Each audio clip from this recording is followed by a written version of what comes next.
ধর্ষণ খুন তদন্তে চালকের চাঞ্চল্যকর দাবি। ঘটনার দিন ভোরে চালককে ফোনে ডেকে পাঠান সন্দীপ ঘোষ। ভোরে ফোনে দাবি করা হয় সন্দীপের চালকের তরফ থেকে সকাল 10টার পর ফোন করেন বলেই জেরায় দাবি করেছেন সন্দীপ। আরজি করে ধর্ষণ খুন তদন্তে দুই বয়ানে অসঙ্গতি। সন্দীপের গাড়ির চালকের বয়ান রেকর্ড করা হয়েছে।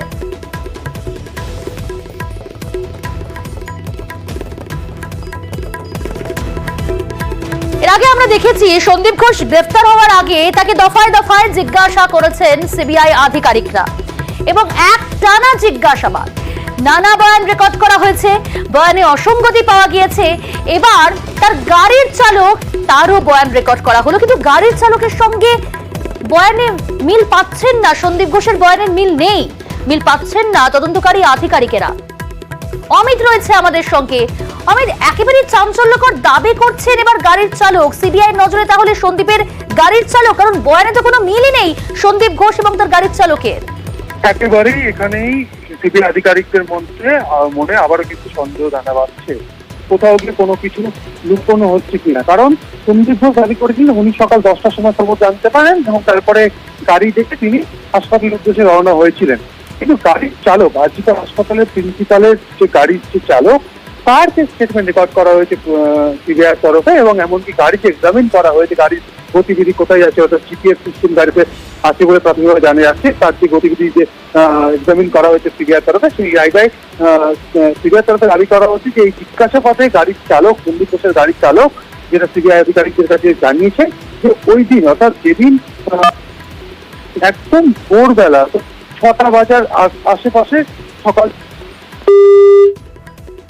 খুব সম্ভবত যোগাযোগ বিচ্ছিন্ন হয়েছে। আমরা আবারও যোগাযোগ করার চেষ্টা করছি। যেমনটা বলছিলাম, সিবিআই নজরে এবার সন্দীপ ঘোষের গাড়ির চালক। আরজিকর ধর্ষণ খুন তদন্তে চালকের চাঞ্চল্যকর দাবি। ঘটনার দিন ভোরে চালককে ফোনে ডেকে পাঠান সন্দীপ ঘোষ। ভোরে ফোনের দাবি সন্দীপের চালকের। সকাল 10টার পর ফোন করেন বলে জেরায় দাবি করেছেন আবার সন্দীপ ঘোষ। অর্থাৎ এখানেই তাদের বয়ানে কিন্তু অসঙ্গতি এবং মিল পেলেন না তদন্তকারী অফিসাররা।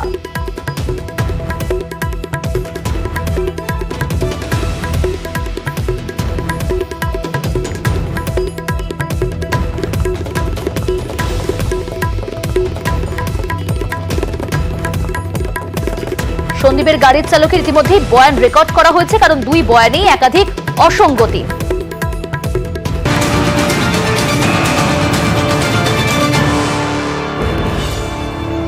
আর এদিকে ইডি তদন্তে আরো চাপে সন্দীপ ঘোষ। আরজিকর দুর্নীতির টাকার হদিশ হাপিস হয়ে গিয়েছে।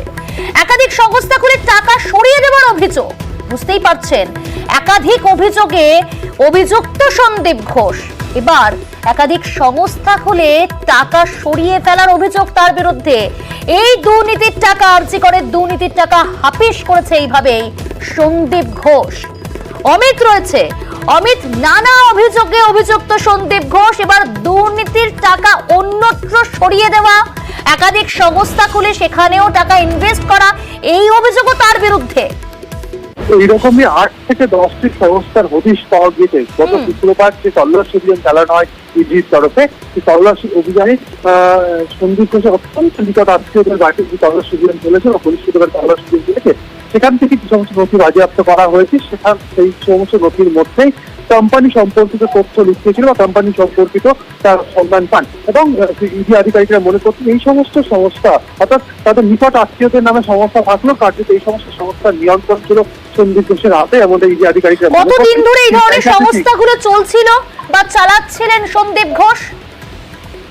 যে সমস্ত এখনো পর্যন্ত যে কোম্পানিগুলির হদিশ পাওয়া গেছে, কোম্পানিগুলোর যে কবে তৈরি হলো, কার্যকারিতা কি ছিল, সমস্তটা এই মুহূর্তে এক্সামিন করা হচ্ছে বা দেখা হচ্ছে। তবে এখনো পর্যন্ত এই যে আধিকারিক এটা মনে করছেন মূলত এই আর্থিকরের দুর্নীতি টাকা, সেই সমস্ত টাকা এই সমস্ত কোম্পানির অ্যাকাউন্টের মাধ্যমে অন্যত্র সরিয়ে ফেলা হতে পারে এবং অন্যত্র কোথাও লগ্নি হতে পারে, এমনটাই তারা মনে করেন। সেই কারণে এই সমস্ত সংস্থার কোনো এমপ্লয়ি রয়েছে কিনা, বা কারণ একাধিক ডিরেক্টরের নাম পাওয়া যাচ্ছে, তাদের দিনে এক্সামিন করা হবে বা তাদেরকে জিজ্ঞাসাবাদ করা হবে এবং অ্যাকাউন্টগুলো, প্রত্যেকটা অ্যাকাউন্টগুলো কিন্তু তারা নোটিশ রাখছেন এবং কত ট্রানজাকশন হয়েছে বা কোন অ্যাকাউন্ট থেকে এই সমস্ত অ্যাকাউন্টে টাকা এসেছে, সমস্তটা কিন্তু এবার ইডি স্ক্যানারে।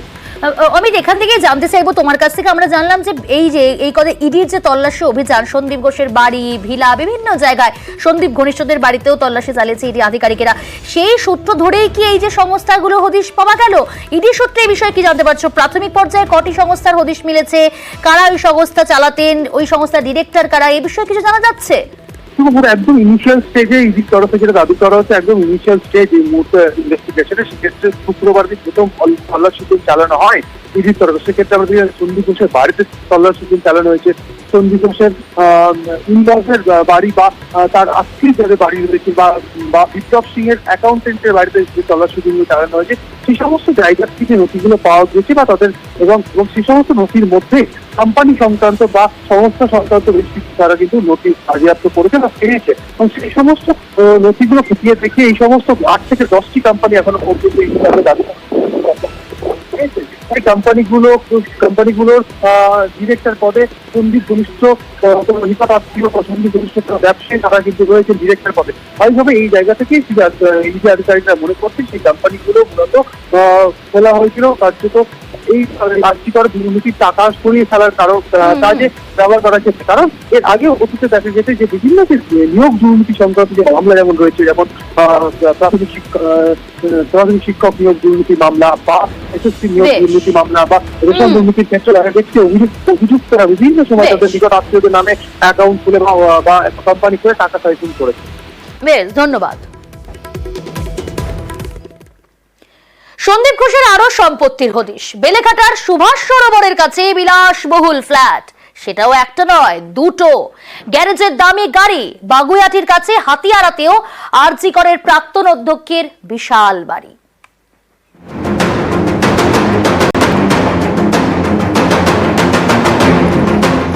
বেলেঘাটায় বাড়ি,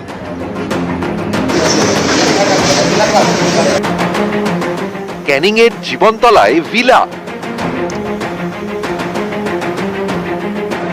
এখানেই শেষ নয়, সন্দীপ ঘোষের আরো সম্পত্তির হদিশ মিলেছে এবার বেলেঘাটায়। সুভাষ সরোবরের কাছে বিলাসবহুল flat. P18A CIT road, scheme 10।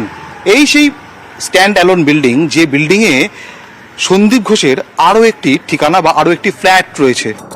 এই বহুতলেই সন্দীপ ঘোষের দুটি বিলাসবহুল ফ্ল্যাট, দুটি 1200 স্কোয়ার ফুটের। 3 তলায় একটি ফ্ল্যাট, এখানে 3টে বেডরুম। এ ফ্ল্যাটের দরজায় তালা।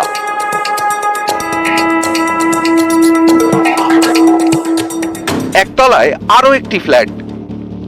এটি ছিল সন্দীপ ঘোষের অফিস। এখানেই তিনি তার যারা ভিজিটার আসতেন, যারা এখানে তার সঙ্গে দেখা করতে আসতেন, তাদের সঙ্গে এখানে বসেই কথা বলতেন।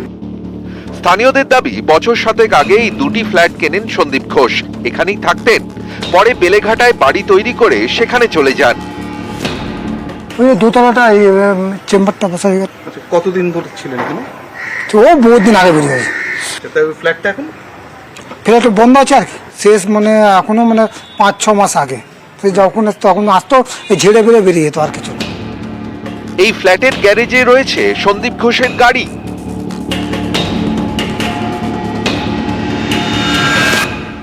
গাড়িতে government of West Bengal on duty লেখা স্টিকার।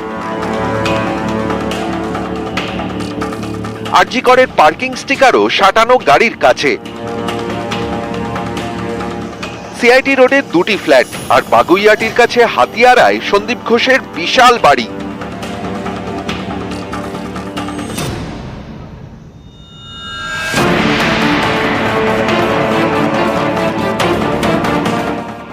এখানকার নোয়াপাড়া মল্লিক বাগানে 3 তলা বাড়ি। এই বাড়িতে থাকতেন সন্দীপ ঘোষের মা বাবা। সন্দীপও মাঝে মধ্যেই থাকতেন।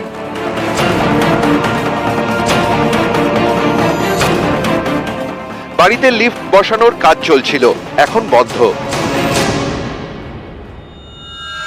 আরজি করের ঘটনার পর থেকে এ বাড়ির দরজায় তালা। বাড়ির দেওয়ালে সাটানো সিবিআই এর নোটিশ। মাঝে মধ্যে আসা যাওয়া করতেন, ওনার বাবা মা এখানে থাকতেন এইটুকুই জানি। গত বছর পুজোর সময় ওনাদের বাড়িতে পুজো হয়, তখনই 2-1 বার দেখেছি। সেরকম তো পাড়ার সঙ্গে কারোর সঙ্গে মিশতেন না। ক্যামেরায় কাঞ্চন ভৌমিকের সঙ্গে পারাদীপ ঘোষ, নিউজ 18 বাংলা। আরজিকর দুর্নীতি তদন্তে আজও সিবিআই দফতরে হাসপাতালের সুপার। তৃতীয় দিন সিবিআই হাজিরা সপ্তর্ষি চট্টোপাধ্যায়। অমিত রয়েছে আমাদের সঙ্গে। অমিত, সিবিআই দপ্তরে হাজিরা সপ্তর্ষি চট্টোপাধ্যায় আরজিকর হাসপাতালের সুপারে। কি জানা যাচ্ছে আজকে কি কারণে হাজিরা, সিবিআই সূত্রে কি খবর? বৃহস্পতিবারই রাজ্য স্বাস্থ্য দপ্তর এবং আরজিকর হাসপাতালের তরফে আরজিকরের বিভিন্ন বিষয় সংক্রান্ত সেখানে বিভিন্ন মেডিকেল ইকুইপমেন্ট কেনা হতো বা টেন্ডার গুলো ডাকা হয়েছিল এবং সেখানকার বিভিন্ন প্রস্তাব কেনা হয়েছে এই সংক্রান্ত বিভিন্ন নথিপত্র কিছু পাঠিয়ে দেওয়া হয়েছিল সিবিআইয়ের কাছে। এবং সিবিআইয়ের তরফে আধিকারিকরা প্রথম কয়েকদিন আরজিকর হাসপাতালে যে সেখানকার ইউনিভার্সিটি সপ্তর্ষি চট্টোপাধ্যায় কথা বলেছেন, অন্য কর্মকর্তাদের সঙ্গে কথা বলেছিলেন এবং গত 3 দিন ধরে শুক্র এবং আজকেও তিনি আজকে সিবিআই দপ্তর তিনি এসেছেন এবং মূলত তার আসার কারণ হচ্ছে যে সমস্ত নথি আনা হয়েছে সিবিআই দপ্তরে বা সিবিআইকে হ্যান্ড ওভার করা হয়েছে হাসপাতালের তরফে, সে সমস্ত নথি এক্সামিন করার ক্ষেত্রে সপ্তর্ষি চট্টোপাধ্যায় ইউনিভার্সিটি সহ অন্যান্য কর্মকর্তার সাহায্য নেওয়া হচ্ছে সিবিআই তরফে। বেশ।